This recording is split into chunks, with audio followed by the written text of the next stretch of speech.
Thursday Night Showcase takes us to Columbia, Missouri, and the SEC on ESPN. Two unbeaten teams remaining in college basketball, and the #1 team in the land is in town tonight. The #1 Wildcats put their 19-0 record on the line against upset-minded Missouri here at Mizzou Arena. And with that, we welcome you courtside Adam Amin, Sean Farnham, Seth Greenberg in a moment as well. Everybody knows the scoop on Kentucky, 19-0, gunning for 20 wins. And really, we're looking at arguably one of the best defensive teams in a long time in college basketball. Yeah, you can look back over the last 20 years, and it's hard to find numbers that are better than Kentucky at the defensive end of the floor. And when you talk about defense, you have to talk about trust and belief in your teammate, that they're going to be there to help you and help you recover when there's mistakes on the outside. They are outstanding at creating steals and blocks. In fact, 26% of their opponents' possessions end in either a block or a steal on the season by the Kentucky Wildcats. A clear example of that against South Carolina, where they had 17 blocks and steals combined to only 12 made field goals for the Gamecocks. And what that does is when you get blocks, you get steals, sometimes you take shots that are uncharacteristic, which is why they also lead the nation in opponent field goal percentage, holding opponents to just 31.7% shooting. Only Virginia has a better points per game mark for their opponents this season. On his way to Charlottesville to go see those Cavaliers who welcome in behind the bench tonight, our man Seth Greenberg is here. How you doing, guys? I'm going to be behind the bench. I'm going to be on the baseline. I'm going to be inside some timeouts. I'm also going to be talking with the coaches. I just left the Kentucky locker room, and John Calipari's message was very clear. Let's make a statement. How do we make a statement? By how hard we play, how much we trust each other, how we share the ball. The question is, how good can we be? We can be great if we play together. Understand? It's a 40-minute game, one possession at a time. And his final challenge, we talk about platoons. If you hold your opponent in your platoon under 6 points, you stay on the court and extend your minutes. Play hard, play together, but most of all, defend. Something that Kentucky has done as well as anybody in the country this year. A look at the blue platoon to start the game for the Kentucky Wildcats. That 5th spot is kind of alternated between Trey Lyles and Dominique Hawkins. Hawkins did not play the other day against South Carolina, but he walked through with the blue platoon today. He's in the lineup for the Kentucky Wildcats. John Calipari is on an incredible streak. 20 straight seasons of at least 20 wins. A win tonight gives him 21 consecutive seasons of at least 20 wins. That's the longest streak among active head coaches. And Missouri's native son, Kim Anderson, 59 years of age. His first season replaced Frank Haith, who's now at Tulsa. Last 12 years as the head coach of Central Missouri. Won a Division II national championship last year. And you mentioned Hawkins getting the start. A big part of that is ball pressure, allowing to get after it defensively and take Andrew Harrison a little bit off the ball so he doesn't have to necessarily defend at the point of attack immediately in this game. The last time the Missouri Tigers knocked off the top-ranked team in the land was 18 years ago in February when they defeated #1 Kansas.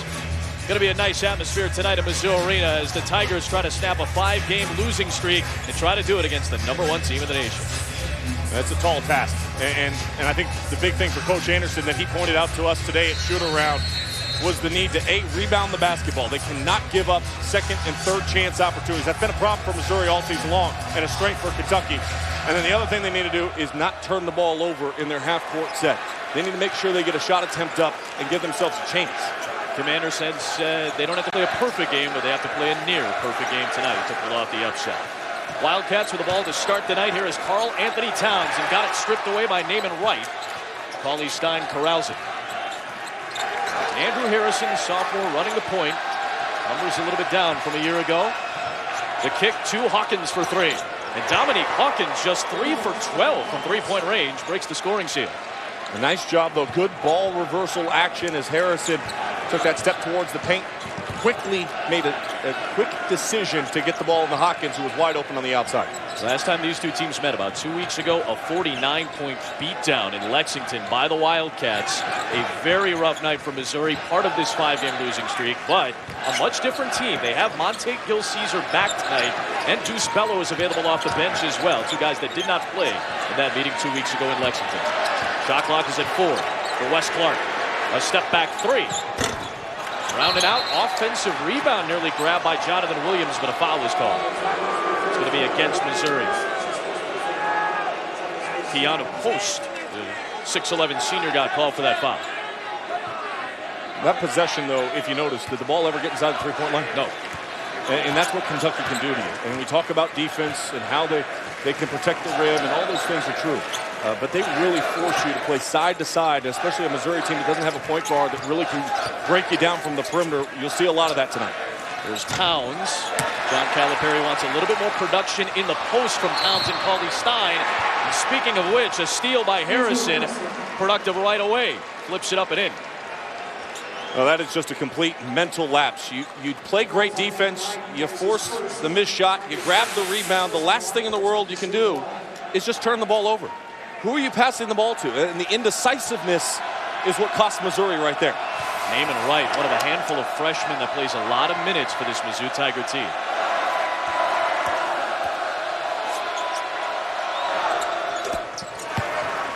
A 6-0 start for the Wildcats, and already applying some full court pressure.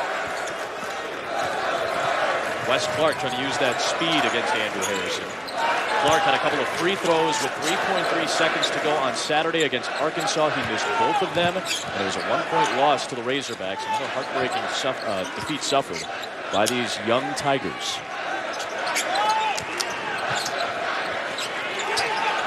Shot clock down to 10. Here is Clark. Nothing inside the paint until now. Here's Post. Throws it back out for Williams. The team's leading scorer just hoisted up a bad shot. That's just a poor offensive possession. The first two possessions for Missouri are just not well executed. Coach Anderson said he was going to try to script the first couple of plays. That's not what he scripted, I guarantee you.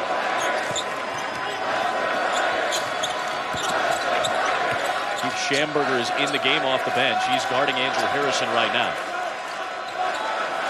Grad transfer against the sophomore. Towns against Post, in the post. Defense that time by Keanu, the senior. Here comes Mizzou, 2.5 in, still looking for its first point.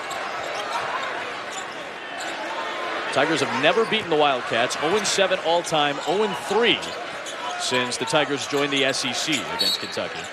Whistle a foul against the Wildcats, to be against Hawkins.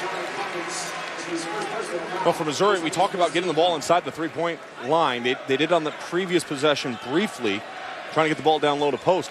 A variety of ways you can do it. It's not just the entry pass. You can also do it by dribbling the ball in, utilizing an on-ball screen like that. Turn the corner. That was good penetration by Clark. Flipped into the corner for Wright, who steps in. Left it short, all blue underneath for the rebound. The importance of getting the ball inside, it forces the defense to collapse and shift and move, which might open up a higher quality level of shot for you. Walk inside by Cauley-Stein. Just kind of lost control a little bit on the interior. Really, Cauley-Stein, a big 7-foot, 240-pound body against Williams, and the help from Schamberger. A little pinch down from the wing area and just off balance. And that was a problem earlier in his career. He's been much better this year at staying on balance, and that starts with your base. It's all about that base. It truly is, Sean. You see the Kentucky defense here. No other team has scored more, or rather I should say they've held a handful of opponents under 30% shooting. It's been a very, very elite defensive number in terms of efficiency, in terms of points per game. It's very good defensively for Kentucky. Williams a three. And the Tigers are on the board. And how did it come, Sean? It came off of penetration and then the kick out, and it's an uncontested, higher percentage look from beyond the arc. You don't have to score in the paint, but you can still facilitate your offense and break down the defense by getting inside. Seems like paint touches are going to be absolutely crucial tonight for Missouri.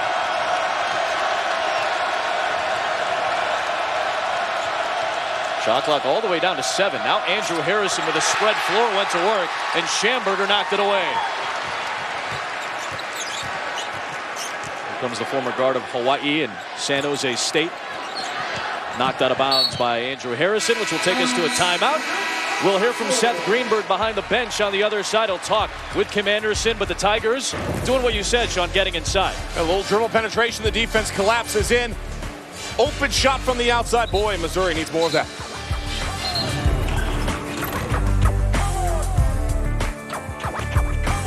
I'm here with Kim Anderson. Kim, first 4 minutes, pretty good controlling the tempo of the game with your offense. You got back-to-back stops. What did you tell your team in that timeout? Relax. Relax. You know, we give one away down here. We just throw it to the other. We throw it to Kentucky. We got it. This space said we got to get the ball in the paint. We got to get it in there and get it out. We get good shots that way. Williams, when he got that kick out right there, that was because the ball got into the paint, kicked out, and was shot right. Kicked it out. That wasn't exactly the guy I wanted to shoot it, but you know what? He's got confidence. He's been shooting the ball well. Next 4 minutes, right? Every 4 minutes. You got it. All right, Yeah, Seth, that's something that Kim Anderson talked to us earlier today, and that's often a message from coaches when you play against a team that's heavily favored. Hey, let's play in 4-minute segments. Well, and what they're alluding to is, okay, just finish the first 4 minutes. You lost that one by 3. Right. What can you do over the next 4 minutes? And if you win more of those segments, you're obviously going to win the game. You put yourself in a great situation. But again, I think it goes back to what Coach had just told Seth, is what we were talking about early in this game, is you got to get the ball inside. And you don't have to score, but you have to break down the defense. Here is Booker, and Devin Booker, one of the great shooters in the country. Hearing it from the crowd, of course, making the return to a spot that his dad was a star. His dad, Melvin, is in house tonight, one of the great players in Missouri Tiger history. And it's 2 points for the white platoon for the Wildcats. And Booker, he thrives on the road. His numbers are off the charts in true road games in the SEC. Shooting 53% from 3, 56% from the field. And he's done such a nice job opening himself up to get that higher percentage shot, understanding how to read the defense. There's his father, Melvin Booker, obviously an outstanding career here at Missouri. Spent so many times in this building watching games as he was growing up. Missouri was on him very early in the recruiting process. It goes back to his 7th grade season. Missouri was already in trying to talk to him. Missouri and Michigan State, and he considers Michigan one of his home states as well. That's where he grew up, Devin Booker. Those are the 2 schools that were after him. He just said he could not get away from what Kentucky was offering. Jonathan Williams has all 5 for the Tigers. He needs to be the guy that's productive tonight. He needs a 20-point game. His average won't be good enough against Kentucky, but he's been the focal point all season long for Missouri. Tyler Ulis has that one rim out on him. Offensive rebound snared by Johnson but thrown away. Here comes Schamberger. In transition, Isabel passes up on the 3. Finds post, cutting inside.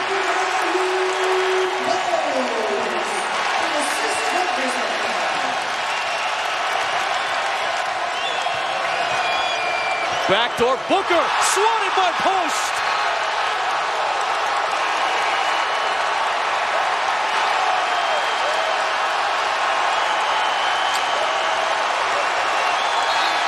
That was an energy play by Keanu Post. You think the students like this one a little bit? First in transition, the throw ahead, and on the dribble penetration, the defense gets sucked in, Post able to finish, and then at the opposite end of the floor, Devin Booker tries to get to the rim, and no chance. Watch the penetration one more time.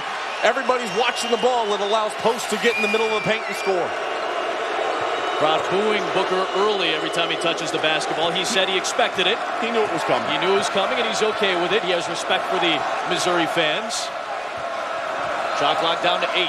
Here's Dakari Johnson out on the perimeter, and a whistle on the interior with a foul called by Doug Sermons. Well, we'll go back to the block, and Booker, I love the aggressiveness. He's going for the dunk. He's going to absolutely hammer it. The problem is Keanu Post is standing right there in front of him and said, not this time and not over me. 6'11" Keanu Post. And the inbound thrown away, but Monte Gil Caesar stepped out of bounds on the sideline, so Kentucky takes over. I like the idea, though. The idea is I don't want that just to be a turnover for us. I want to try to get it to be a run out, create, and be able to score without Kentucky being set up in their half-court defense. That was a run-out opportunity potentially there for Missouri. I know it goes back the other way, but I like the thought process there. You want to see an aggressive thought process. You want to see aggressive play. You've got to play free, and you've got to play aggressive against Kentucky. Okay. Ulis goes to work. Had very good assist to turnover numbers this year. Got picked up by Allen on the switch and knocked away on the interior by Wes Clark. Loose on the deck and snared by Jakeen and Gant. And a whistle. A turnover by Kentucky. And Andrew Harrison. In fact, they're all 5 are coming in. Coach Calipari is heated right now. How about this, Sean? 5 turnovers by Kentucky already in this game, and now the blue platoon coming back in. That goes back to what Seth talked about. I mean, whoever plays better, that's the lineup that Coach Calipari is going to go with. And we talk about 4-minute increments, right? We're closing in on the end of this 4-minute segment, and right now it's a 4-2 advantage for Missouri in this 4-minute stretch that Seth Greenberg had just been talking about with Coach Anderson.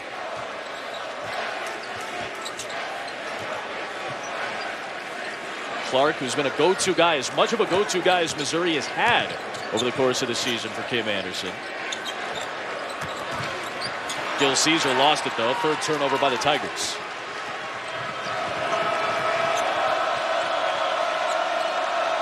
Kentucky with a size advantage, although you can say that in just about every game that Kentucky plays. They're the biggest team in the country by far. Towns rolling to the rim. Now he posts up.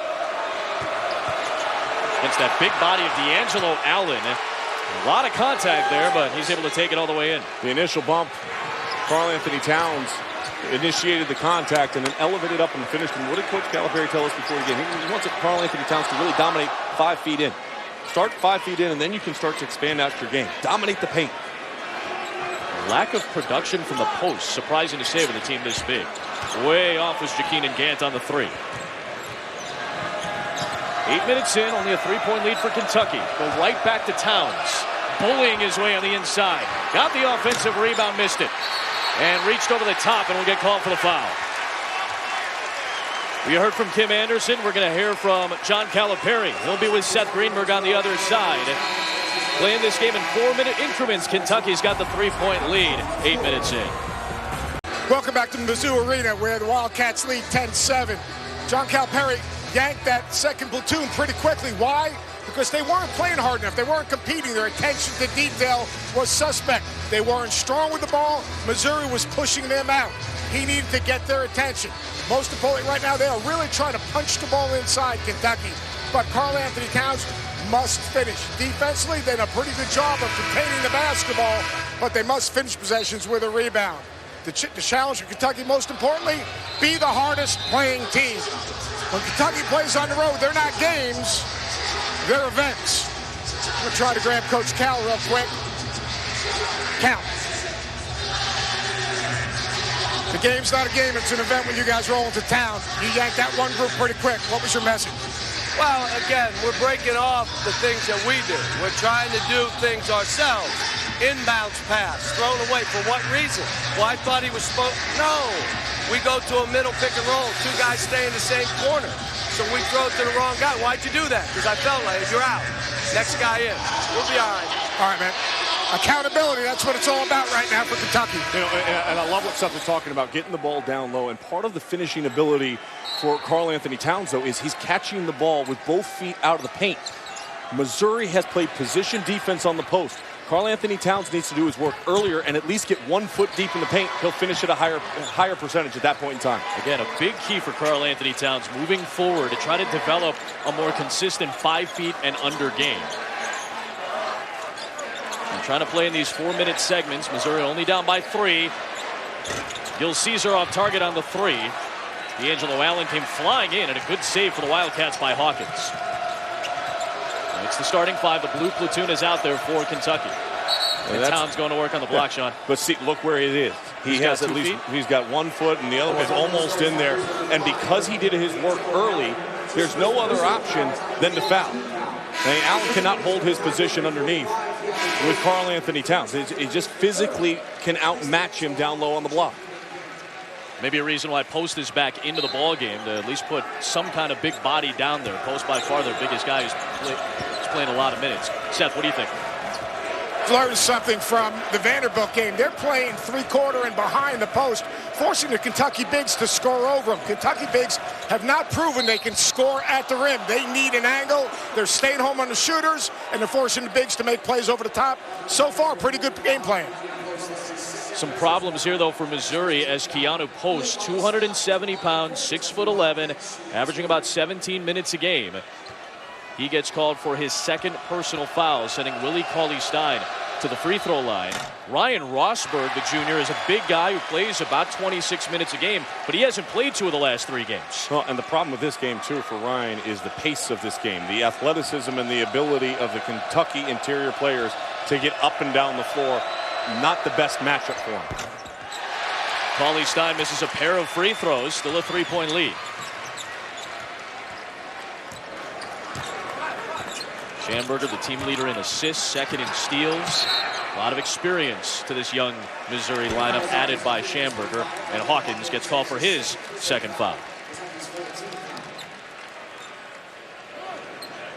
You look at the numbers, Missouri, fewer turnovers than Kentucky right now. They haven't been able to secure an offensive rebound as a team, so you know they're going to probably get beat in the boards, but they're not getting dominated in the boards. Aaron Harrison picks up his first personal foul. And the offensive rebounds that Kentucky's had, they've been unable to convert on any of them. So you get the extra possessions, but you're still not getting the points off of it. Kind of dodging those early punches from the Wildcats. 5-second violation, though, but did Kim Anderson call time? He was getting to that point. He did not.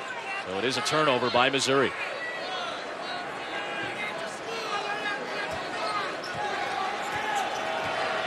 Nine turnovers in the first 9 minutes of this game between the two teams.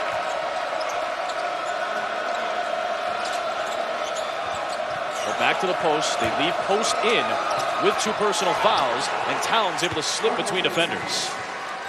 So again, a couple of feet in the paint, that makes Karl-Anthony Towns very effective. Even though he bobbled the ball on the turn, Schamberger actually released off the double, and he started to go back, and that created that gap and seam to be split by Karl-Anthony Towns. See Missouri, no points in almost 4 minutes. Kentucky held South Carolina to 4 field goals in the final 24 minutes of the game on Saturday in a 15-point win. A game that South Carolina was competitive for a decent amount of time. But Kentucky pretty much had a double-digit cushion most of the way. Foul on Andrew Harrison.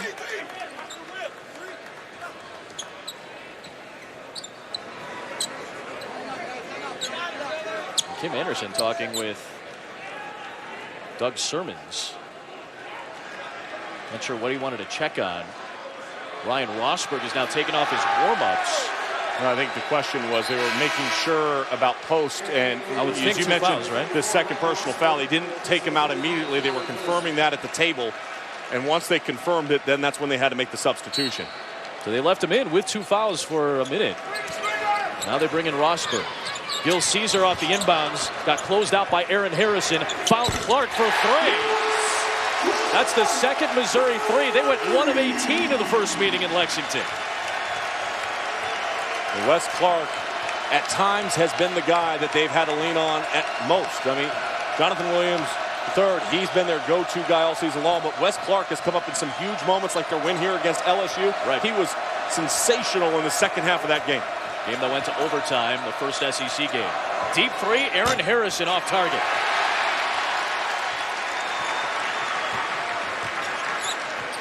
Clark with a head of steam. Not shut off in that lane by Andrew Harrison. Schamberger with space. Clark a 3. Back-to-back trays. Missouri leads for the first time. Timeout, Kentucky.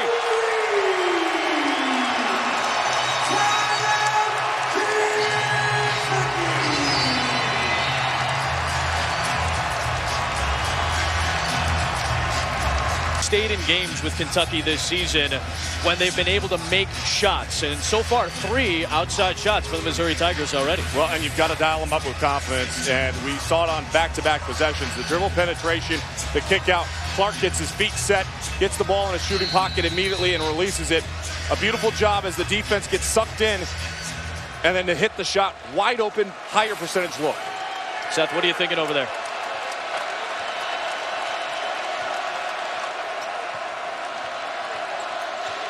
We'll get Seth Greenberg's thoughts on it in a moment as well. Tigers lead for the first time tonight. Here is Trey Lyles. So white platoon is on the floor right now. Lee, Ulis, Johnson, Lyles, and Booker with 9 on the shot clock. Ulis picked up on the switch. Lyles off to Dakari Johnson, who just found himself free. Averages 8 points a game, throws down 2 there.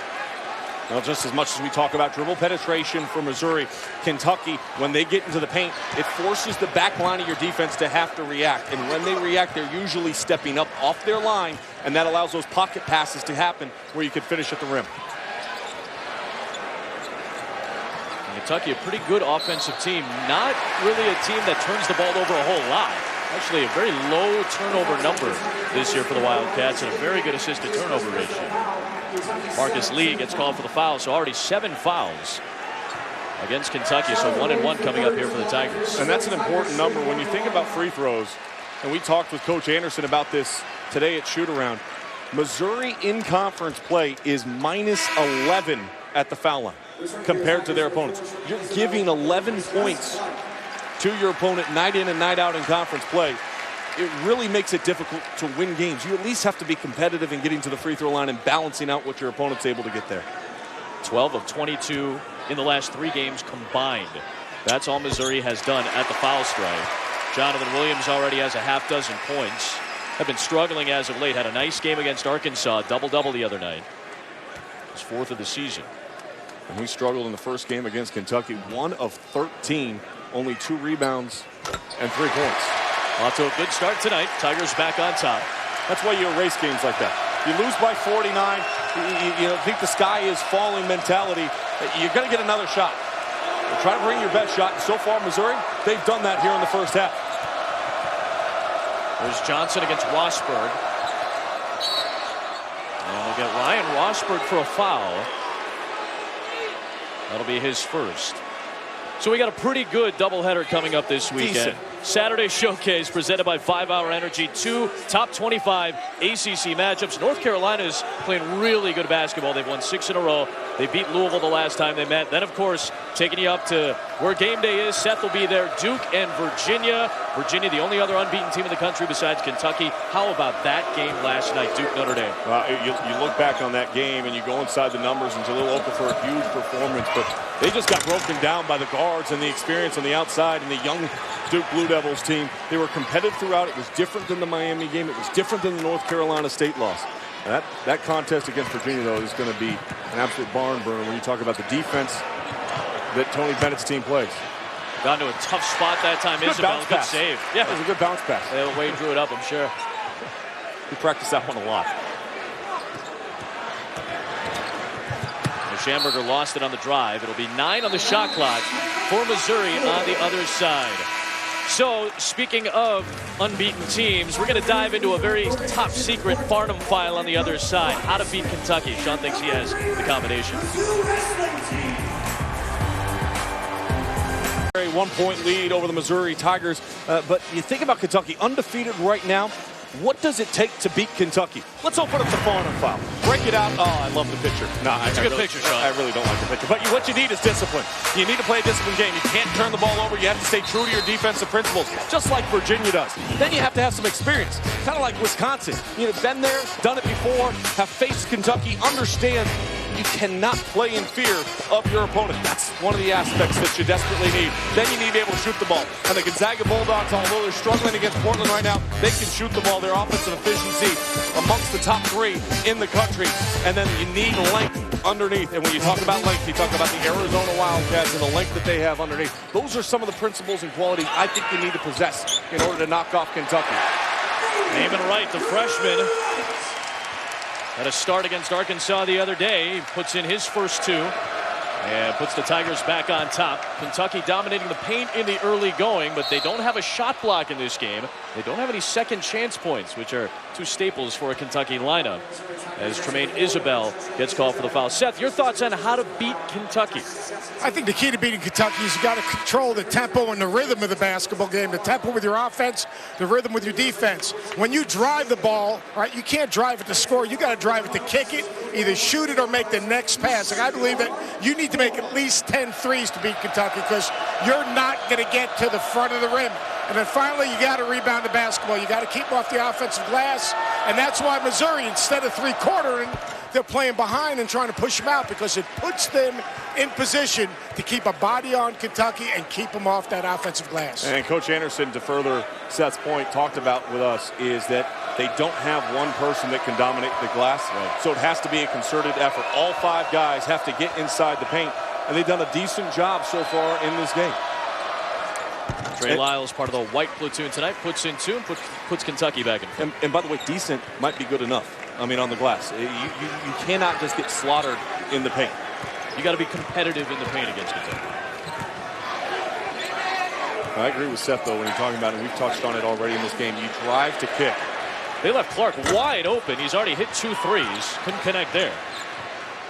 Booker on the push. And Devin Booker will go to the line with a chance at 3. Well, transition points is part of controlling tempo. And when you have a quick shot, a quick three-point shot, the floor was spaced out. You didn't get 3 guys back. You only got 2, and 3 was the point of emphasis in transition for Missouri. All day long at shoot-around, they talked about it, and Booker made him pay. And Booker's got 5 points off the bench tonight, the SEC Freshman of the Week for the 3rd straight week. Let's talk a little bit more about Booker, Seth. Yeah, Devin Booker's an interesting guy because if you think about it, the Bahamas, he really struggled shooting the ball. Why?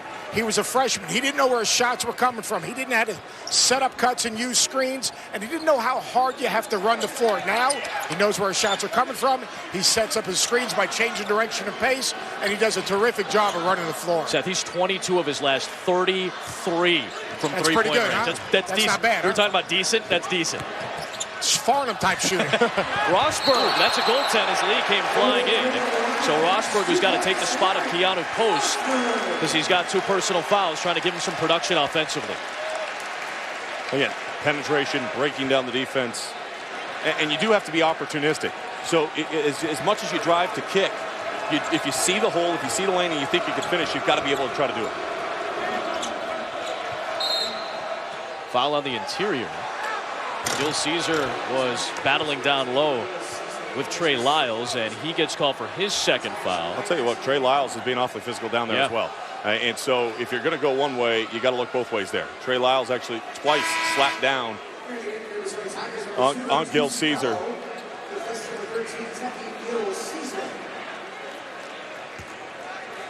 The biggest game of the year finally arrived. Sports Center will be live from Arizona all week long.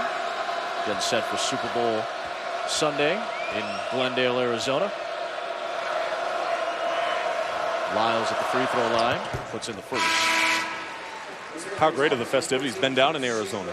Sports Center live all week long. Our anchors, our analysts, they're all there live on ESPN this week, getting you set for the big game between Seattle and New England. That's all week long here on ESPN. What do you think? Phoenix, the epicenter right now of the sports landscape. When you think about the Phoenix Open, Tiger Woods is playing. We were talking about Seth Greenberg, his golf game earlier. You know, Seth's got like a 4 handicap. Wasn't that what he was saying at lunch today? Let's not give him that good of a handicap. I think it's more like a 9, if I'm not mistaken. He says when he goes out to the course, everybody just looks and goes, not only are you a great coach, but you can hit the golf ball.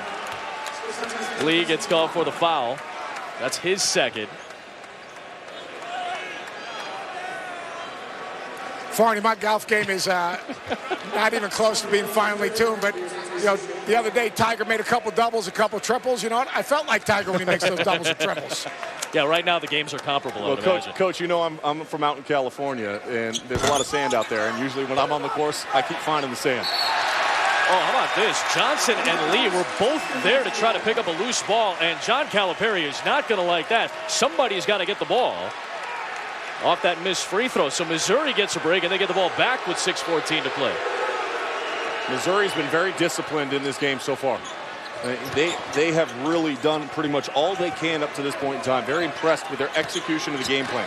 Nice pick and roll. Rosberg throws it down.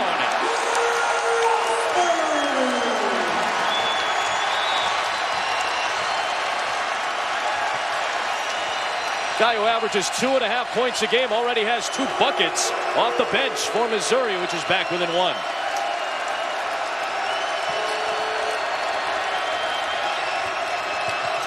Lyles, nice pull-up pop from the baseline, his first bucket of the game, and he's got 5. Clark has hit a pair of 3s already in this game, sets it up for Williams. He flares, passes up on another 3 and takes it in. Now that was a good utilization of the shot fake. Try to create the lane to get that gap and shoot the shot soft floater. Ulis steps in. Not going to give you a ton offensively on a consistent basis, but he knocks down that jumper, and Kentucky up 5. He just plays the game and takes what the defense gives him. He can facilitate the offense, set the table up for his teammates. He does a great job pressuring the ball defensively. And that time, I mean, no one around him. He's more than a capable shooter from that distance. And both teams actually shooting very well in the early part of this game. Missouri at 50%, Kentucky 59. Clark steps in for a long 2. Rosberg trying to save it. And here comes Kentucky shooting for its largest lead of the first half. Booker Rosberg got shut off. A great defensive transition, though. You saw Clark help and pinch in, and that cut off any angle and lane that Booker would have had going to his right. Julius trying to close out on the 5'9" guard. Offensive rebound. Booker for three. Missed it. Johnson another offensive rebound. And Rosberg fouled him hard. So now Rosberg and Post, the two biggest guys that play big minutes for Missouri, have two personal fouls. And Dakari Johnson will go to the free throw line. Well, battle on the glass is, we mentioned, you want to limit the opportunities, the second, the third chances. And Kentucky has done a nice job on that, in particular in that possession, securing two offensive rebounds to earn this trip to the free throw line. Schamberger got tagged with that foul. Johnson ties Kentucky's largest lead as a new platoon comes in. Blue platoon back into the ball game. Or at least a chunk of it. They'll keep Booker on the floor here. Tremaine Isabel back in for Missouri.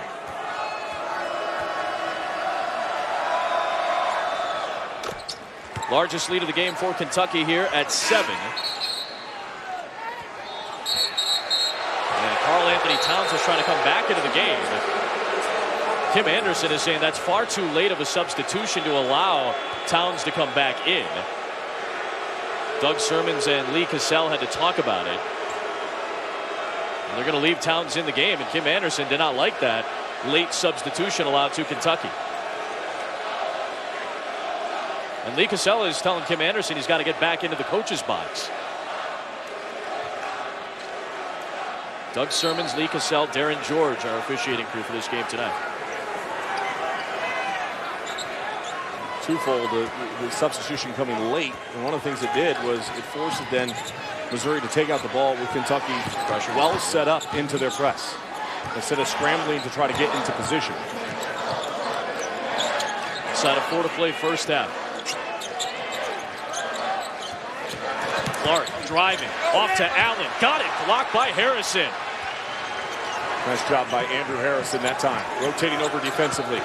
Here comes Aaron into the lane, and he flips it in. And Kentucky's up by 9, and Kim Anderson is going to use a timeout here.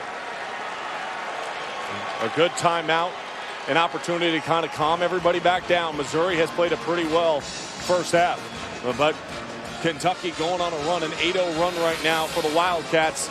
It starts at the defensive end of the floor. Look at the help side defensive rotation. Pinching in on the ball that time. Andrew Harrison coming from behind to block the shot. And then the finish by his brother Aaron. An excellent job dribbling through the lane. Saw the charge attempt to be taken. Avoided it with the soft touch.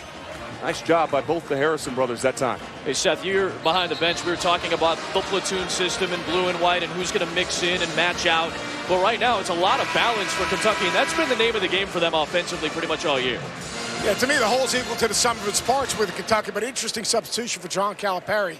He kept Booker in the game, so now he's got Aaron Harrison and Booker, two of his better jump shooters, which opens up the floor.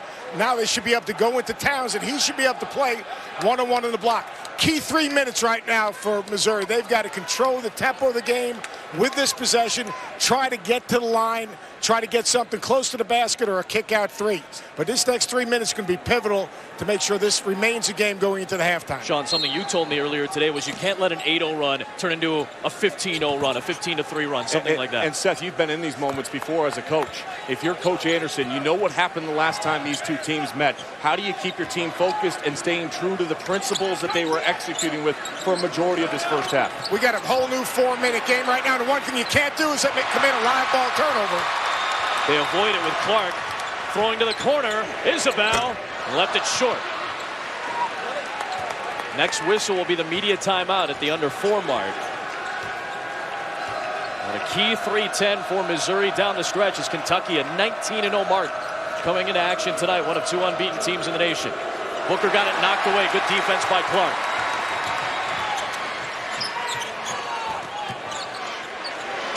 Schamberger with a huge size disadvantage against Cauley Stein. Throws it back out. And you think speed advantage, but really Cauley Stein is so versatile. Really has great lateral quickness. Rosberg cutting in. That's the second time they found Rosberg, and he's already got 6 points.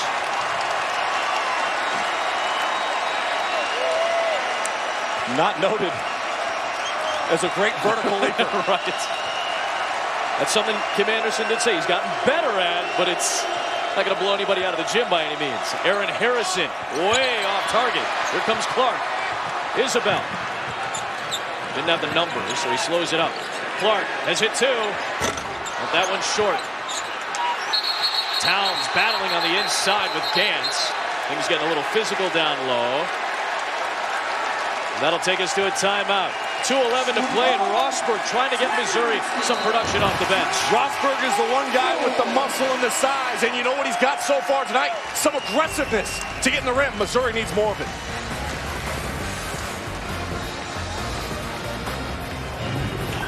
ESPN. Adam? Yeah, Chris, impressive stuff from the Buckeyes earlier tonight. You were talking about it. We'll talk about it too. Journey to the Tourney is presented by Sonic, a spotlight on impact games. Rashid Suleiman is done.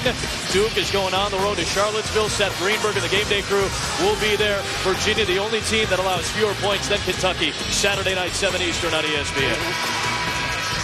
Virginia's an interesting basketball team. Virginia does not beat themselves. You've got to beat them. And what I mean by that is they give you nothing in transition. They keep you off the defensive glass. They don't turn it over. And then offensively, they are so efficient. In the top 10 in the country in offensive defensive efficiency. They are as solid as could be. That was not a solid pass there, though. Isabel threw it away. The Harrison boys team up in transition. To further Seth's point, you talk about methodical pacing. Virginia ranks 350th in college basketball in their number of possessions per game, but their efficiency level within those possessions is off the charts. That's why a team like Notre Dame is impressive to me, because they play at a higher pace, but still a very similar efficiency level. Well, Notre Dame looked really good last night. I had them on Sunday in that overtime win when they came back from 18 against NC State. Really fun stuff. Shot clock down to 8. Here's Clark. Schamberger trying to shake Harrison, gets inside, and it's thrown down by Gantz. Good penetration by Missouri, and it's working for him tonight. And a lot of it's coming from that flat screen up top, where they're setting a flat screen, they're not angling it, and the defense hasn't been as crisp in handling that as we've seen over the course of the season for Kentucky, and that's putting a lot of pressure on that secondary defender that's having to slide over. A dozen of Missouri's 25 points are in the paint so far. A minute to play first half. Missouri has trailed by as many as 9 in this game. Here's Towns to Booker trying to get free. Rises up and can't connect.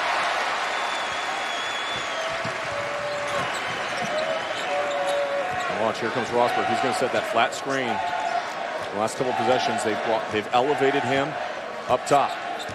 Seen the pick and roll with Rosberg work a couple of times in this game already, too. That time they angled the screen. It wasn't the flat screen. Oh, that was a push-off against Missouri. Keenan Gantz is pushing off.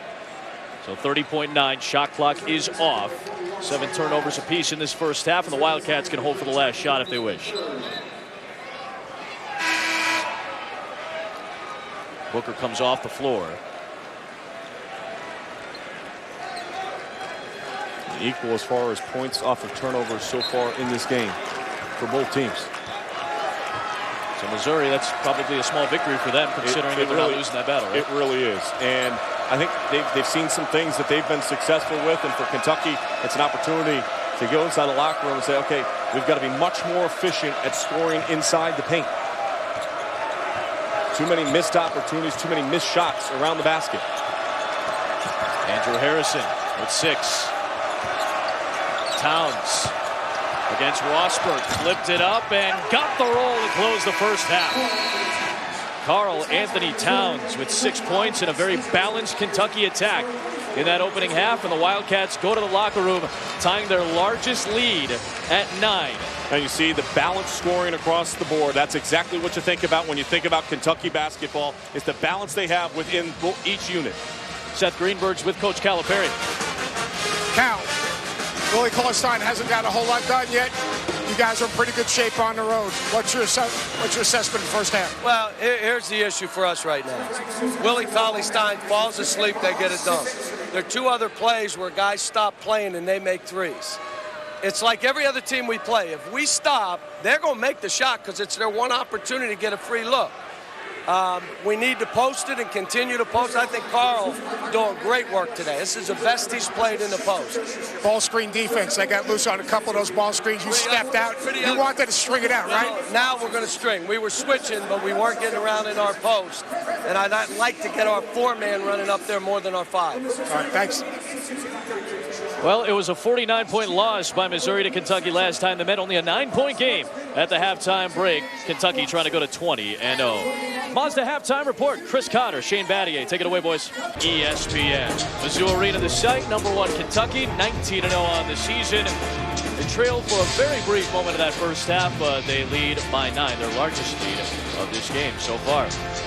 Back courtside at Mizzou Arena, Adam Amin, Sean Farnham, Seth Greenberg's with us as well. Really, in all honesty, both teams played pretty well in that first half. We actually are going to double dip for you, for Sean, really. We got our Reese's Perfect Play coming up. We've got 2 of them, one from both sides. Well, nothing like chocolate and peanut butter coming together. It's a great taste, but it's also perfection when it's out on the floor.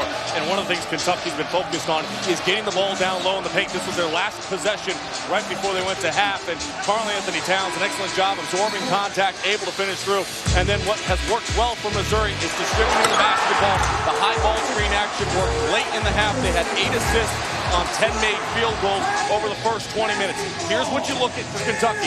You see the season numbers, and you see tonight's numbers on this side. The big one for me is second chance points. Only 2 second chance points in the first half. Despite the fact that they had 5 offensive rebounds in that first half. So as per usual, the white platoon starts the second half. And the second unit on the floor for the Wildcats, led by Tyler Ulis, Lee, Booker, Ulis, Lyles, and Dakari Johnson, the 5 out there for the Cats. 19-0, trying to go 20-0 for the first time under John Calipari. Be the 3rd best start in school history. And working hard is Johnson, and he draws a foul. We'll start off this half. Let's go over to Seth Greenberg. We talked about Seth. He's behind the benches tonight. Yeah, I just talked to Tim Fuller, and Missouri's comfortable with what they did in the first half. They did a nice job keeping Kentucky off the glass. The most important thing, they've got to take care of the basketball, limit those live ball turnovers. And then when Trey Lyles comes in the game, they've got to defend him early, keep him off the block. They're going to try to front him. But when you front, it exposes you to get beat on the offensive glass. But for Kentucky, status quo. They just want to tighten up their ball screen defense and continue to attack. A whistle and a foul on Trey Lyles going over the top here as well. That Missouri foul, Sean, on Keanu Post, a guy who had a block early in this game, had a bucket early in this game, but picked up some early fouls, so had to sit on the bench. Rosberg did a nice job filling in for him. Post is on the bench now, and Rosberg, who had 6 points in the first half, is back in the game. Yeah, but they need Post out on the floor. His ability to create angles, his physical toughness, they lacked that for a majority of the first half because of those foul trouble that you just alluded to. Naaman Wright taking one from deep. Williams came flying in, but missed time to jump. Go right back to Johnson. A little bit of show that time from Clark. Clark's got a mismatch. Lee is kind of posting up on him. Now they finally switch back. Well, Lee didn't really post up. If he posted up and demanded basketball, he would have received it. Yeah, that's something he's got to be aware of, right? That he's got to see the mismatch. Largest lead of the game is 10 right now for Kentucky. And a rare turnover by Tyler Ulis, a guy who's got the best assist-to-turnover ratio in this conference. Not necessarily all his fault there, but he did throw it away. About only 4 turnovers coming into this game. In fact, in the 6 SEC games, 22 assists to just 4 turnovers. And that's his second tonight. After just 1 assist. Clark, the floater in the lane, left it short. Here comes Booker. And the crowd is giving it to him tonight. Stolen away by Wes Clark, one of the best thieves in the SEC. Taking it strong to the rim. Williams was there to try to tip it, and some contact between Ulis and Wright. It'll be Wright picking up his 3rd personal foul. Missed opportunity that time. First in transition, you missed the layup, that's fine, but the follow-up, you got to make sure you secure it first and then look for the finish. Right. And these are just little things. Obviously, 2 points are huge against Kentucky, but little things that start to stack up that kind of eliminate chances to knock off a #1 team. Lyles working hard. Offensive rebound for Johnson, goes right back up. And Wright comes flying in for the board. Hey, you're missing too many interior shots right now for Kentucky. Opportunities to score in the paint. That time they had 2 really good looks deep in the paint. You've got to be able to finish. Schamberger may have gotten it blocked, but it's going to end up being a foul on Devin Booker as he was defending. Schamberger, as you mentioned, a transfer from Hawaii, previous stop before that at San Jose State. Able to transfer in and become immediately eligible after graduating from Hawaii. And he's a guy that's really good at the free throw line. He's the one player you truly want at the line as often as you can, and came up big against LSU in overtime, getting to the free throw line and then knocking down the free throws. Gil Caesar back into the game. Now Schamberger 90% at the foul line. And a rare miss. Again, this is surprising to see a guy like that miss. 44 of 50 this year, now 88%. Here's Lyles towing the tape. From distance, that's a shot that Missouri will gladly give up right now. And here comes Clark. And what I liked about that was Clark coming in from the opposite side wing, rallying back for that rebound. That allows Mizzou to push the tempo when a guy like Clark is able to pick up a rebound. But an offensive foul, a foul against Missouri here. And now, rather it's, my apologies, it was a turnover, no foul. And now, after a little bit of jawing between Marcus Lee and Jonathan Williams, going to get a technical foul called by Lee Cassell. Well, they were both talking to one another. And usually it's the second guy that gets caught, and that's exactly what happened right there. And they're right in front of us. And you see that, the contact made by Lee. Here comes a little bit of talk, then the talk goes back. The first one was missed. Oh, they actually gave double technicals. Okay. They just clarified that for us, that they actually gave double technical fouls there, and that is the right call. I mean, you can see clearly. Yep. Doug Sermons, our lead official, came over, clarified it for us.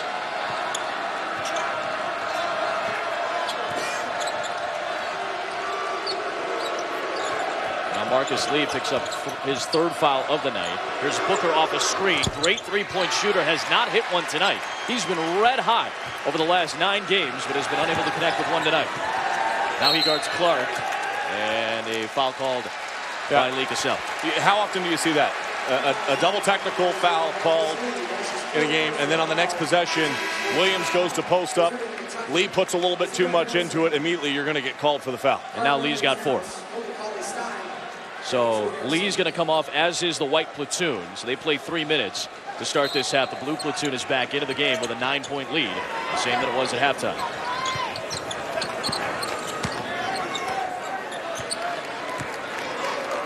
Missouri hasn't really had a lot of good possessions so far here in the second half. Kind of starting off the same way the first half did. Remember the first couple possessions where it just seemed like they were lethargic, a little bit out of sorts? Same kind of thing right now. Williams a 3. Moves off target right away. Got tipped back out to him, and he penetrates and draws a foul.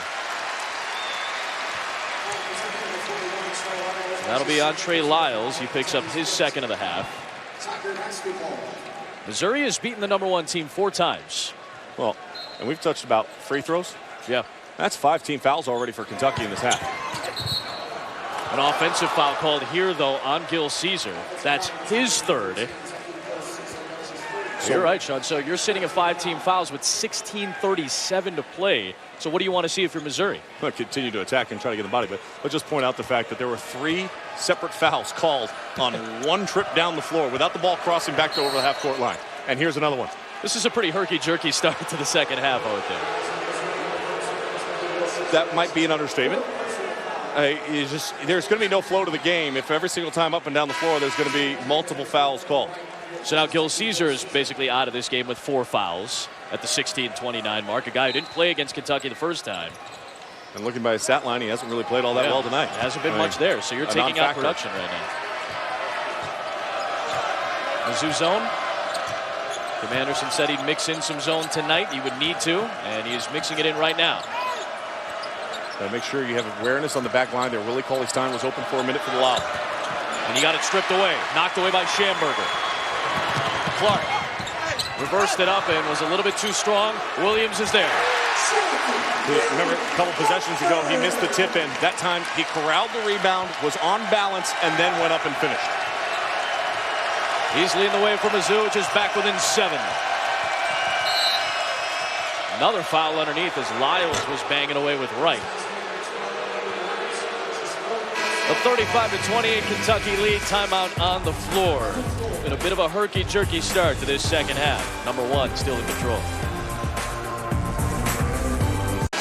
The officials are trying to get control of this basketball game. John Calipari wants to punch the ball inside. And what he's doing is Trey Lyles is making a tight curl cut around Karl-Anthony Towns. Unfortunately, the Missouri defense is standing him up. Freedom of movement. He's got to let him clear over the top. If he doesn't, it's going to be a foul. And then in mismatches, Missouri is wrapping up the low post player of Kentucky. They've got a swim stroke, get around, but they surely can't wrap him up. That's going to be a foul, and Kentucky's going to shoot a whole bunch of free throws the rest of the game. And you know what? Both teams might too, Seth, because it's 16 fouls on Mizzou, 5 already on Kentucky. But Missouri's in a bit of a pickle right now because they've got foul issues. Post, their biggest guy, has 3, and then Gil Caesar and Wright each have 4. Well, Kentucky so far in the second half, 1 point, 0 for 4 from the field, 3 turnovers and 6 fouls. It's been an ugly start to this half on both sides, really. And Towns trying to bully his way inside, wave out the basket attempt, and it's a foul on the floor. But because that's the 17th foul, it'll be a 1-and-1 coming up here as Williams picks up the foul. Remember, you can tweet Seth Greenberg at #BehindTheBench on Twitter. Seth being very active in the social media world. He's very active on the floor tonight. He's moving around a little bit right now, Coach. You're moving around right now.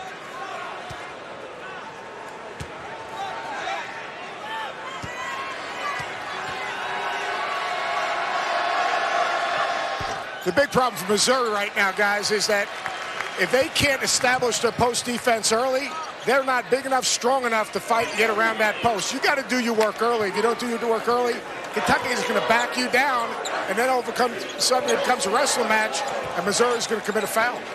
We saw that with Towns a lot in the first half. We've seen it already early in this second half. A foul against Kentucky here, so that'll be their 6th team foul. You like free throws, Adam? We're going to see a lot of them tonight, pal.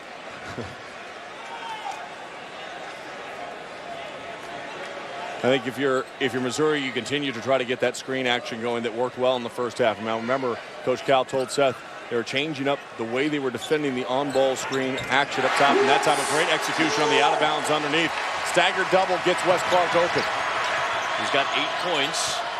Williams has 9 to lead the Tigers. Back within 6, 5 minutes into the second half. Aaron Harrison trying to shake away from Schamberger and knocks it down. His 2nd field goal of the game. And I loved his rip through. The strong rip through up top, over the top of the defense, got to his spot on the floor, and immediately quickly elevated up into that jumper.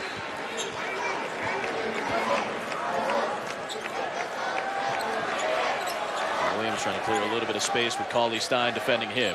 Been a quiet night for Willie Cauley-Stein so far, but his defense still very important to the success of Kentucky. Clark trying to probe, got a little bit of space and leaned in to get into double figures. Well, what happened? The double team started to come, and then Karl-Anthony Towns retreated, and when he retreated, he gapped up and gave space for Clark.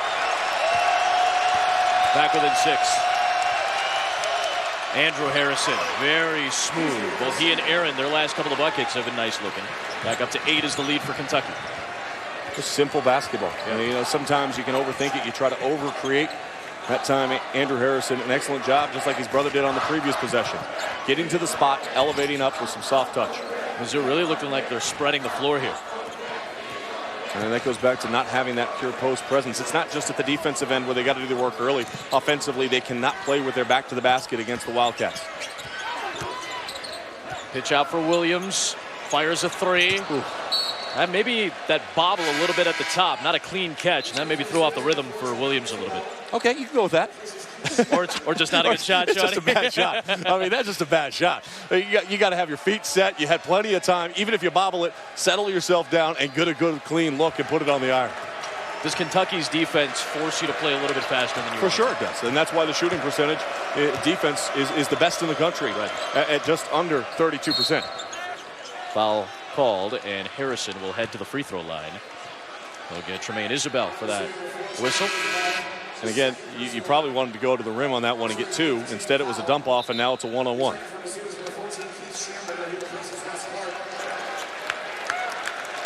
And Seth, what are you seeing from Kentucky right now in the early going as we go to break? Well, both teams right now are attacking off the bounce, spacing the floor. The officials are going to call it tight. So what are you going to do? Spread the floor, take it to the rack, or post the ball and make them blow the whistle? We'll see where it goes as we come back after this. 13:27 to play in the half. Kentucky still hasn't pulled away yet, leading by 8. Kentucky Wildcats, 9 McDonald's All-Americans on this roster, so you got to think there's a Player of the Year candidate as we get a look at our Wendy's Wooden Award watch. Jordan Mickey, best shot blocker in the SEC. Bobby Portis could be a double-double waiting to happen. Willie Cauley-Stein, certainly one of the best defenders in the country. Not all that productive so far in this game, but part of our Wendy's Wooden watch. Well, Mickey and Martin in the win last night for LSU combined for 12 block shots in that game. They work really well together, and of course Kentucky heads there not this upcoming Tuesday but the following Tuesday down to Baton Rouge. Harrison at the free throw line, and both teams are in the bonus the rest of the way.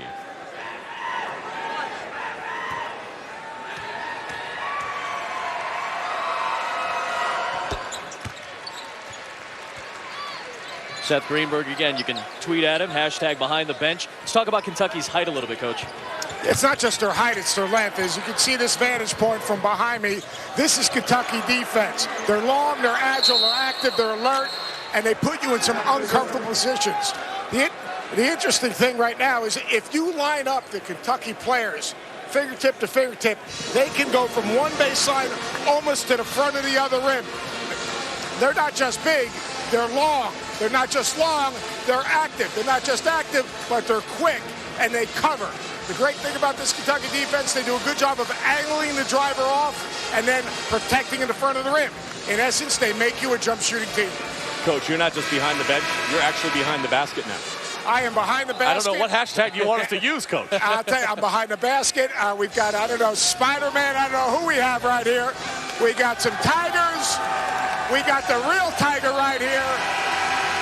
These guys are fired up right now because you know what? They heard Sean Farnham's in the house. Well, you know what they're excited about, Coach, is Coach Anderson being here and developing a program. And that's the difficult thing. You come in year one and you're trying to change the culture of the program. And Seth, you've been through that numerous times as a head coach. Talk about some of the things and some of the steps that Coach Anderson has taken so far this season with this team. It starts with his vision. In his first meeting with his team, he's got to sell his vision on who we are and how we win. And the most important thing is to create the culture he wants and then be consistent with his message.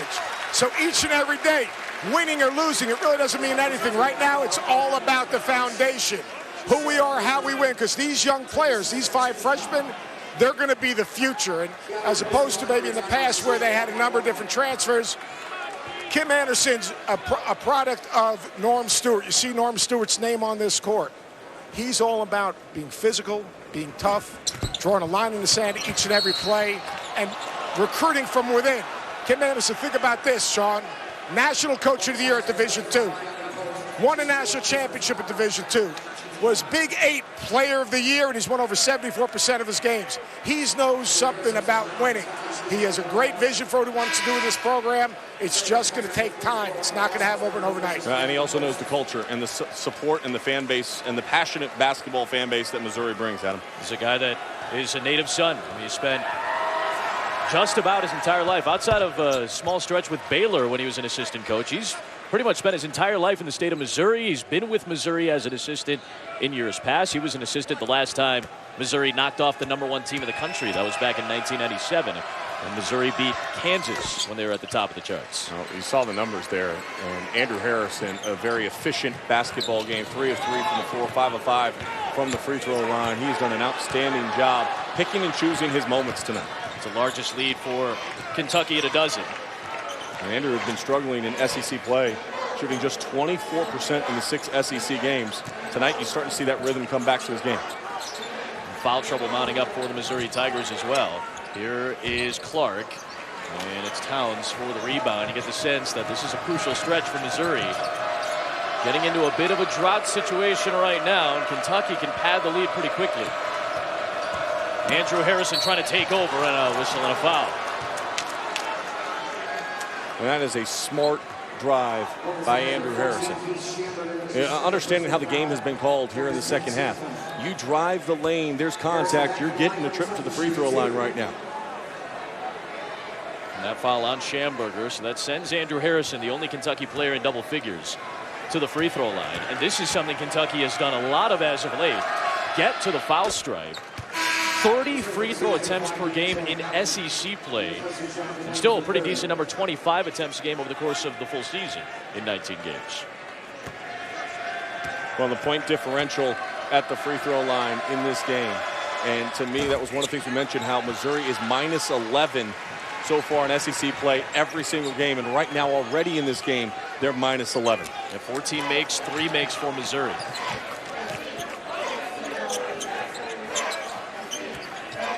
Deuce Bello, haven't seen much of him as of late, and haven't seen much of him at all tonight. He didn't play against Kentucky the first time around due to a 6-game academic issue. I'm talking about an elite athlete, though, and he's the one guy that can attack the offensive glass, and Coach Anderson said he'd give him that freedom. Shot clock down to 3. Schamberger cannot shake Andrew Harrison, and a late in the clock foul, which will take us to a timeout. Kentucky still riding its largest lead of this ball game, trying to move to 20-0, 45-32 under 12 to play. Virginia, meanwhile, they have the right players. And so you have the rated versus the right. And Tony Bennett, to me, has done an outstanding job over his entire coaching career of finding the guys that fit his system and can play his style and excel at it. That's what he has again this year. Seth, you and I were talking earlier today about Kentucky versus Virginia, two of the best and most efficient defenses in the country, but they do it in different ways. Totally different ways. You talk about Virginia, they play the pack line. They're going to put good pressure on the basketball. They're going to have 4 guys behind them, 16 feet and in, basically shrinking the court, taking away driving lanes. In essence, making you pass the ball around the perimeter and shoot a contested shot. Kentucky, they're going to get into you. They're going to force you to drive the ball into their defense where their shot blockers are waiting. And guard play so important, Seth. And London Parentes is an outstanding guard with great court vision. London Parentes is a terrific player, and Justin Anderson's having an absolutely terrific year. He's really improved. Not only is he shooting the ball better, it's how he's getting open. He's on balance. He's doing a better job using screens. But this Virginia team, world-class, not world-class, but much more athletic than people realize. This team is physical, they're tough, they're mature, they check you, but they're really athletic. Now, Kim Anderson just told his team in his timeout, I want you to be the aggressor, I want you to attack, I want you to play downhill to contact. Look for maybe a high spread ball screen where somehow, some way, Missouri can get in the lane and play the contact. This is going to be a long 11 minutes because both teams are going to play downhill. They've played aggressively.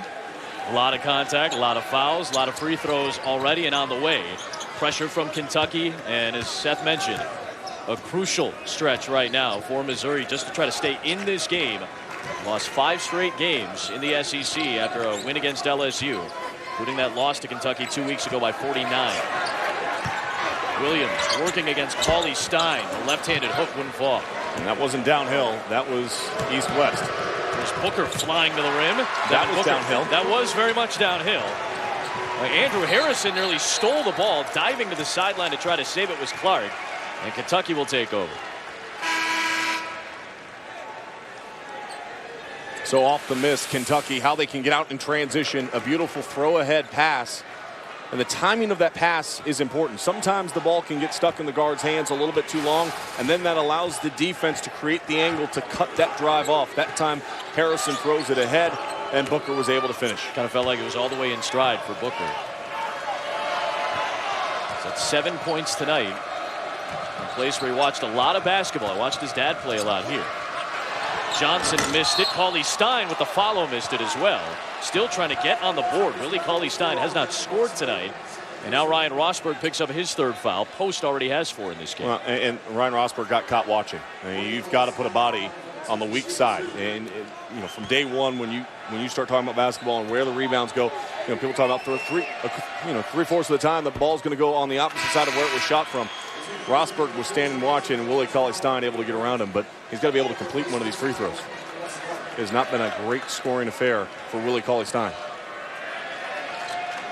Got some early foul trouble against South Carolina, so had just 2 points in that game. He's only 17 points in his last 4 games combined, and still does not have a point in this game. And now a Kentucky foul is called on Dakari Johnson, and that'll be Missouri shot at the other end. We'll just walk the ball on down. No time will run off the clock. Well, it's a credit for Missouri right now because they could get points with the clock stop. Well, it's going to be easier to get points at the free throw line than it is in the half court going against Kentucky. I want to go back to your Farnham file, just the 4 things that we talked about, the things that you need to beat a Kentucky. And Kentucky, the rest of the way, the schedule is not tremendously difficult. There are going to be some very tough games, but almost a 50% chance, according to our basketball power index, to go unbeaten the rest of the way. Discipline, you got to shoot, you got to have some length. It's a dynamic team that you have to have, and there are teams in college basketball that can cause problems for Kentucky. But you just get a sense that this group and unit, although they're not focused on staying undefeated, they're focused on trying to get better. That's what Coach Calipari was talking to us about his team at shoot-around, and the process very well might end up with an undefeated season. Kentucky with its largest lead at the halfway point of the second. There's Williams. Back to Schamberger, who's got Towns guarding him. Boy, Rosberg over the top against Booker. Both Cauley Stein and Towns were out on the perimeter guarding guards. So Rosberg got the size advantage down low and draws a Booker foul. Well, and that's what they can do in on-ball screen situations. They can shift and move and keep you out over the top. And a lot of times guards aren't patient enough to find that mismatch.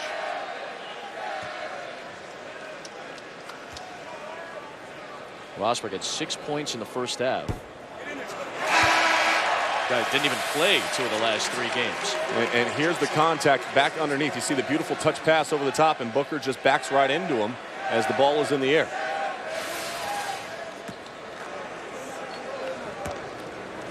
Rosberg is a rough free throw shooter, and he just sank 2. He was 5 of 27 before back-to-back makes right there.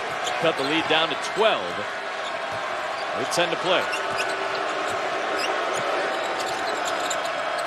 Only 2 unbeaten teams left in college basketball, Kentucky and Virginia. Harrison off the Johnson screen knocks down the 3. Good screen set by Dakari, and that's the first outside make for Aaron Harrison tonight. Of course, that's on the men's side. South Carolina remains undefeated with their victory tonight. Coach Don Staley's team playing extremely well. And Tiffany Mitchell, last year's SEC Player of the Year back and doing her thing once again for the Gamecocks, who brought in one of the best recruiting classes in all of women's college basketball. 20-0 Don Staley's crew right now after a win tonight. Here comes Williams and took the extra step. He's going to get called for a foul. He's going to get offensive foul here. A little elbow, the left elbow there. That was an easy one to call. Yeah, Darren George called it. You extend out the elbow and you put it on the defensive player to clear out and create space. So now Kentucky gets it back up by 15. This kind of feels like what happened on Saturday against South Carolina. Drought for the Gamecocks for a good chunk of the game. Even though Kentucky didn't do anything huge offensively. Missed by Isabel, loose on the deck, and Kentucky trying to come out with it. It'll be Wildcat basketball. Well, they're going to call a foul actually underneath, and we're going to be shooting free throws. Another foul call. I'm surprised there was a whistle in that scrum. You know, I love creativity. And you and I both on Twitter, as well as Seth Greenberg. And there was somebody that tweeted out about this game and said if Oprah was here, she'd be saying, you get a foul, you get a foul, everybody gets fouls. And Naaman Wright has fouled out of this game, and that is a rare thing to say when there is 8:52 on a clock in any college basketball game. There have been a combined 43 fouls in this game, sending Booker to the free throw line. It slows the pace of the game down. It's difficult for not just, Missouri to get into a rhythm. It's difficult for both teams to get into a rhythm.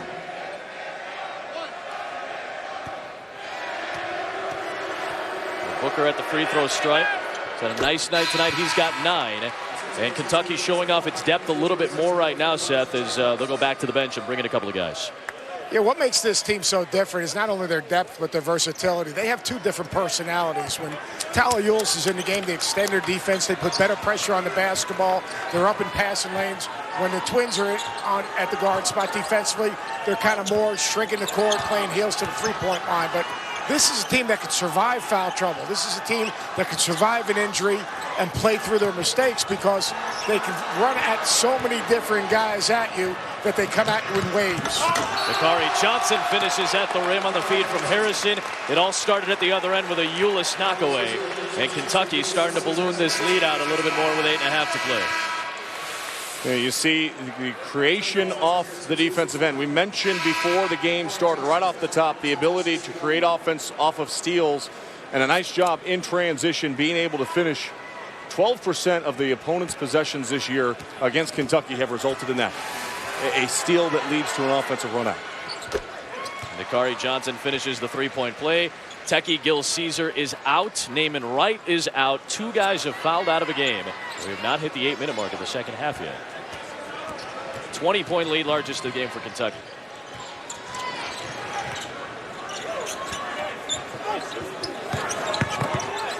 Good shake by Deuce Bello. You see that athleticism of Bello. Couldn't squeeze it though. Aaron Harrison knocking it away. You got to be firm with the basketball. You can't. You just get a rebound and leave it out extended. Kentucky's coming to get it. The Wildcats now up by 20. Again, feels a lot like what happened Saturday. Just a long drought for South Carolina. Kentucky didn't really put together all that impressive of a run. They had an 11-0 run to close the first half on Saturday, but just kind of slowly but surely ballooned the lead out. It's a traveling violation on Andrew Harrison. They'll turn it over to the Tigers, and with 7:44 to play, Kentucky has its largest lead at 20. We'll talk a little bit further about the upcoming schedule for the Wildcats as they search for perfection. Good NBA doubleheader coming up tomorrow night. Mavs are 7th in the West, but they're 13 games over 500. The Heat are 7th in the East, but they're 5 under 500. Meanwhile, the Bulls got a pretty impressive win on the road in overtime against Golden State. The Suns with a nice win last night against Washington. Those are the teams, and our NBA Friday doubleheader presented by State Farm. It starts with NBA Countdown presented by Kia, and of course the Wildcats. A lot of first-round draft picks, and a handful of those guys under John Calipari as well. Speaking of some very good ball players, Derrick Rose had the game winner against Golden State the other night. A guy who played for Coach Cal at Memphis. A lot of depth, a lot of talent. 9 McDonald's All-Americans coming into the season. Of course, Alex Poythress is on the bench right now dealing with that torn ACL. There's Clark, who's led the way tonight for Missouri, has a dozen. And you just see how hard Missouri has had to work to get into a decent shot attempt. And that one degree of difficulty was harder than people think because you got a big running at you that's almost 6'8", 6'9", closing out with arms extended. You got to use great lift to get up over the top. Offensive rebound. And Kentucky resets. And how many times have we seen this over the course of this college basketball season with this Kentucky team? They just kind of wear you down as the game continues to roll along, and that speaks to the depth that this team has. We saw it against Texas. Texas gave them a really good game. You could just sense that Texas started to wear down a little bit later in the game. North Carolina started to wear down a little bit later in the game. As Deuce Bello will get called for the foul, and that'll send Andrew Harrison back to the line where he's been pretty busy. You know, Coach Calipari, Seth, you've talked to him about this subject specifically. How do you get guys to buy into the system that he is running, this platoon system where you're not going to play maybe more than 25 minutes a night? John Calipari has tremendous trust with his players, and he spends an unbelievable amount of time talking to them about the good of the group and playing for each other and trusting each other. And it's all about winning. And when you have 8 and 9 guys that can all play, you want to give them all an opportunity to play. And it really hasn't affected their productivity on the floor. But most importantly, people look at John Calipari as a great recruiter. They forget what a great coach he is. This team defends, they compete, they're unselfish, and most importantly, they trust each other. You can't get 9 guys to buy into each other unless you're a great communicator and your players trust you. And that's what this Kentucky basketball team's all about right now, the good of the group. That relationship is so key, and it really comes down to that communication factor that Seth was talking about. And part of that was because Coach Calipari got out in front of this thing. I mean, he was out in front of it. He talked about the distractions. He talked about what people might say in the media about the platoon system. And then he had the whole combine thing. I know Seth was there, as well as Jay Billis was there. Avery Johnson, I believe, was there as well. And every team in the NBA showed up, over 90 scouts, to watch the Kentucky Wildcats for 3 days. You kind of fed the whole idea of, yeah, the end result of where these kids are going to end up is going to be in the NBA. But for right now, it comes down to how you play. And you take a look at the number, and this is what Seth was talking about. Look at all the opponents. Held to season low as far as field goal percentage. And that comes so it's not just buying into the offensive end of the floor. Oh, no, it's more about the defense. To me, defense, and Doc Rivers said this the other night, if you're not talking, you're not playing defense. And when I came out around Midnight Madness, or Big Blue Madness, rather, for Kentucky, they weren't talking a lot at the defensive end of the floor. When I came back in November, we were talking a little bit more. When I came back in December, guys were really starting to talk. And that's the mark of a really good defensive team. Faith and trust that someone's going to be able to cut over and plug a hole if you get beat and cover your mistake, but also hearing that communication factor. Seth, let's break down this defense a little bit more. You were talking to me about how much Kentucky forces you to start your offense much higher than you would want to otherwise. They kind of push you away from the basket from the start of your offensive possession. Yeah, depending on who's in the game, that's how far they extend their defense. They'll extend their defense up the floor to disrupt you and make you use some clock so it limits their exposure in the half court. But when Tyler Ulis is in the game, there's great pressure on the ball. The best thing they do with their defense is they angle the ball off, and they're early to help. And what I mean by that is because of their size and their length, as long as they don't give up straight line drives and angle you off, then the weak side help can rotate. They can cover up and protect the rim and also seal down and rebound the ball on the backside. So when you have size and length, as long as you don't get beat on a blow-by on a straight line drive, you can cover almost any driving situation. The area they're struggling with is ball screen defense. They either need to switch it or what I call stringing it out to keep it in front, but those off-ball defenders got to be much more alert. That's something Coach Calipari has talked about with his guys. It was an interesting approach he took as Aaron Harrison misses the three. An interesting approach he took to teaching his guys how to play one-on-one defense. And he said he didn't work on defense at all during the summertime. Didn't work on defense really until about October, one-on-one defense. But he said because he let his guys play offense against each other during the early practices, that kind of got them a nice foundation of how to guard these really good players they're guarding in practice. And dribble drive action and coming straight at you. And if you can accept the challenge and are willing to accept the challenge defensively to try to learn how to stop and contain the ball, it flows into the overall team principles of defense and allows you to continue to pressure the ball and extend out over the floor like Seth and like you were talking about, forcing the offense to initiate well beyond the NBA three-point line. There's Towns at the top. I want to see him a little bit more on the post, John Calipari says. We've seen a lot of it tonight. Harrison off on the three and post comes in for the rebound. And Towns will commit a foul in the open floor. I want to shift the focus a little bit towards Missouri because we've been talking a lot about Kentucky and rightfully so, and I'm sure we will again in the Final 440, but Kim Anderson, we've discussed what he means to this state, what he means to this program. Sean, you've been part of programs that have had a great legacy to them. I mean, UCLA has a phenomenal legacy, maybe the best in college basketball. How do you get a program like Mizzou that has been great, and I mean great, in the past, and get it back to where you want it to be? By the way, Big Blue Nation is going to be upset you just said that. I said, you know, let me find. You want me to qualify by saying I'm just saying, but no. I said maybe. But you talk about Missouri and where the Missouri Tigers are at right now, and how do you get back to reach into that? First, you have to make a connection with your alumni, and Coach Anderson's done a nice job reaching into the past. Now you need some of those younger guys to come around. I know they do a great job. Kim English is here tonight. Lawrence Bowers has been around the program as well. You start getting people to believe on the outside, and then what it comes down to is very similar to like what you're seeing at Vanderbilt right now. In the SEC, you've got two teams that are really, really young. Kevin Stallings' team is extremely young at Vanderbilt. This team is young. Right. It's about the foundation that Seth was talking about in year one as a coach and building forward and utilizing this year's freshman class as those foundation pieces to find success. The block on the interior. Out of bounds to Missouri. A little bit of athleticism there. You know, it's hard, too, because you lose some pretty key pieces. Remember the game last year in Columbia? Yep. Jabari Brown went out for 33 points in the game between these two teams last season. I think people forget what Missouri actually lost from a season ago. They don't have a downhill guy, and Jabari Brown was that guy, as Wes Clark hits a three. Well, you mentioned he's been the bright spot without question for Missouri tonight. 17 points, 50% from beyond the arc. I love his aggressiveness, and I think that he's one of those guys that you're talking about, a young player, a sophomore in this program. Jonathan Williams, 3. He's a sophomore in this program. They've got 2 years left after this to go along with what is a very good freshman class that they brought in this season. 2/3 of the minutes belong to freshmen and sophomores for the Missouri Tigers. A foul will take us to a timeout. 60-46 Kentucky trying to close it out and move to 20-0 for the first time under Coach Calipari. Move to 20-0 on the season. They're 333 away from that. Another team that'll be gunning for 20-0 is the only other unbeaten team on the men's side at the Division I level. That's part of our Saturday showcase, but it starts up with North Carolina and Louisville. The first matchup was a thriller with that Marcus Page game winner. That's at 4 Eastern.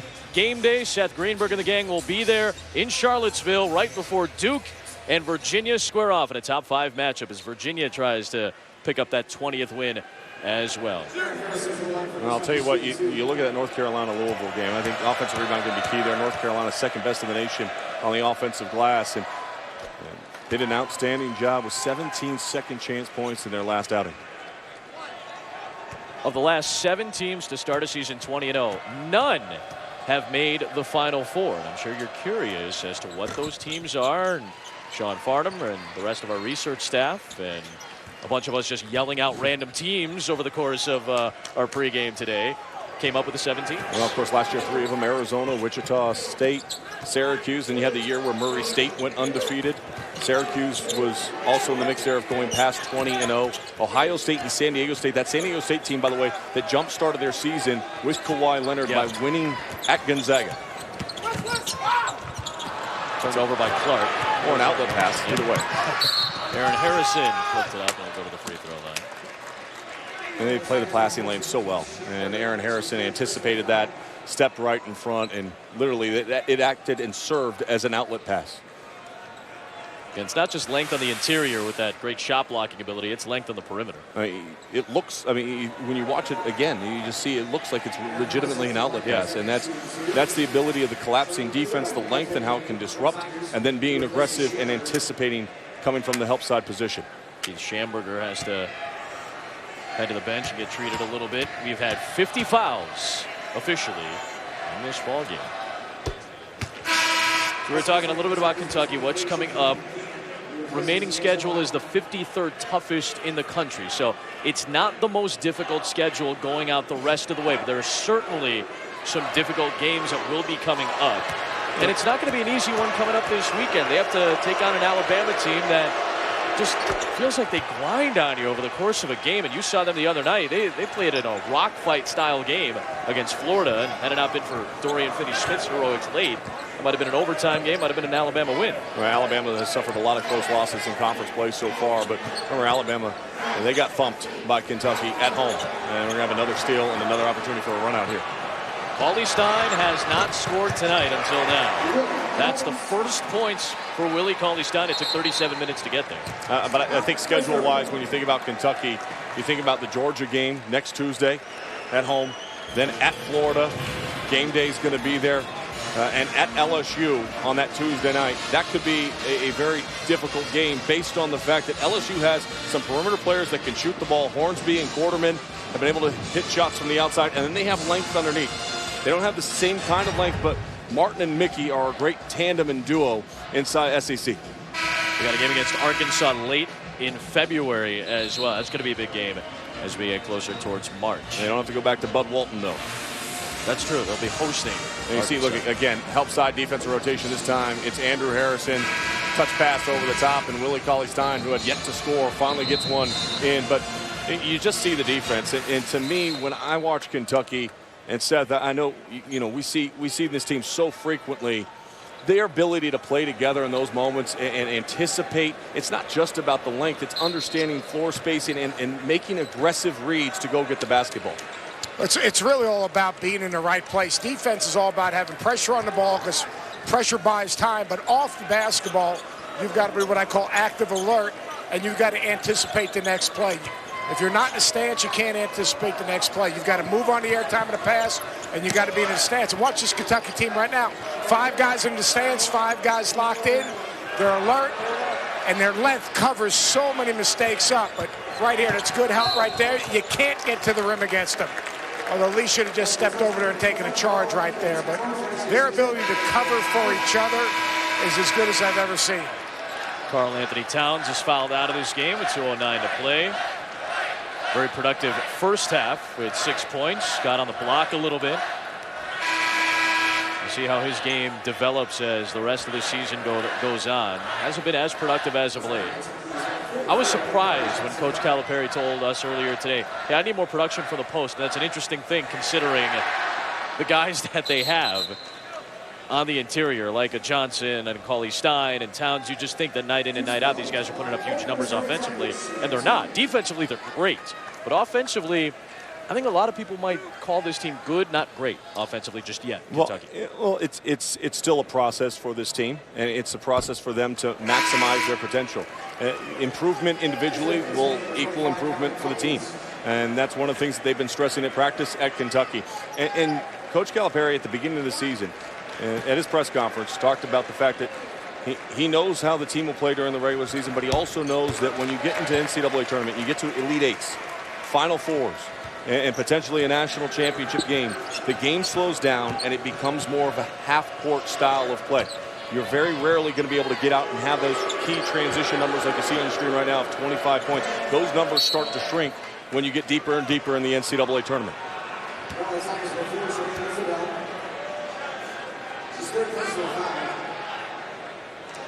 Shots coming here for Hawkins. Made the start tonight for Kentucky.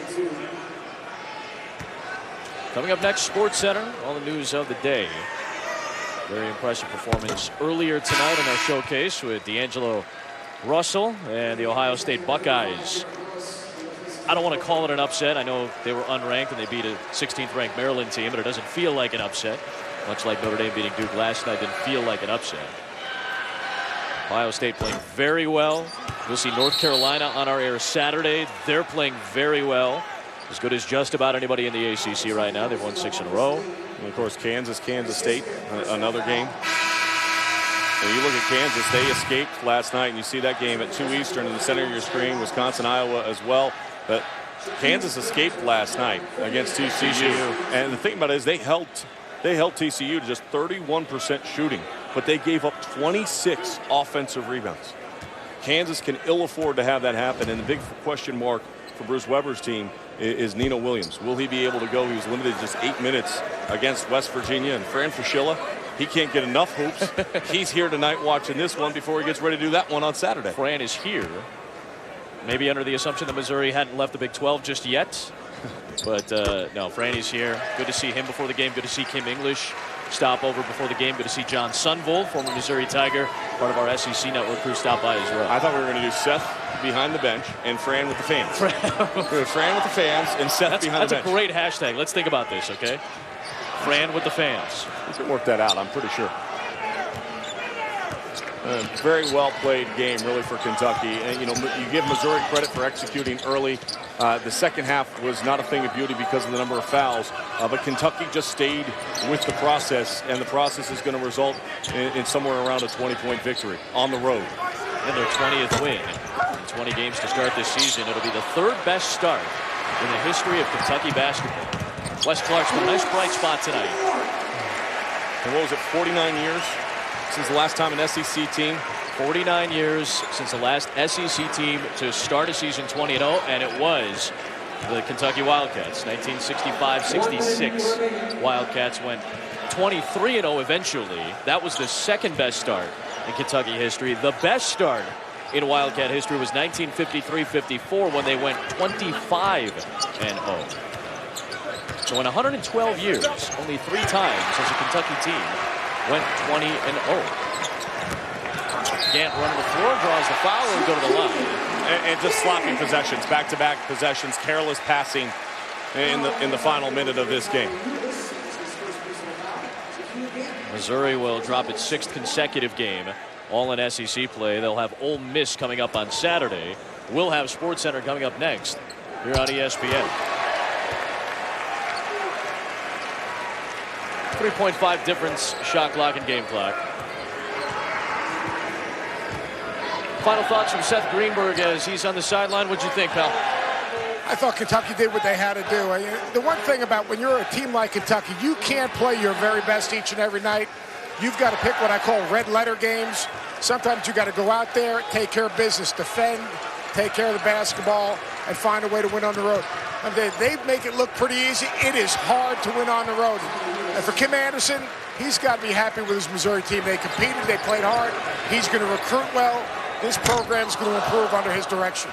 Wes Clark had a career-high 19 for Missouri, but it's going to be 20-0 for the first time under John Calipari. The Wildcats remain unbeaten. Virginia will try to equal them on Saturday. They are the class of not only the country and the SEC, but the world of college basketball continues to see how this team can win games in a variety of ways. Did an excellent job tonight by the Wildcats. Andrew Harrison at 15. Aaron Harrison had 11 to lead the Wildcats tonight. John Calipari is 20-0 for the first time as the head coach of the Kentucky Wildcats. For Seth Greenberg, Sean Farnham, our fantastic crew here in Columbia, Adam Amin saying so long from Mizzou Arena. Let's get you to SportsCenter right now.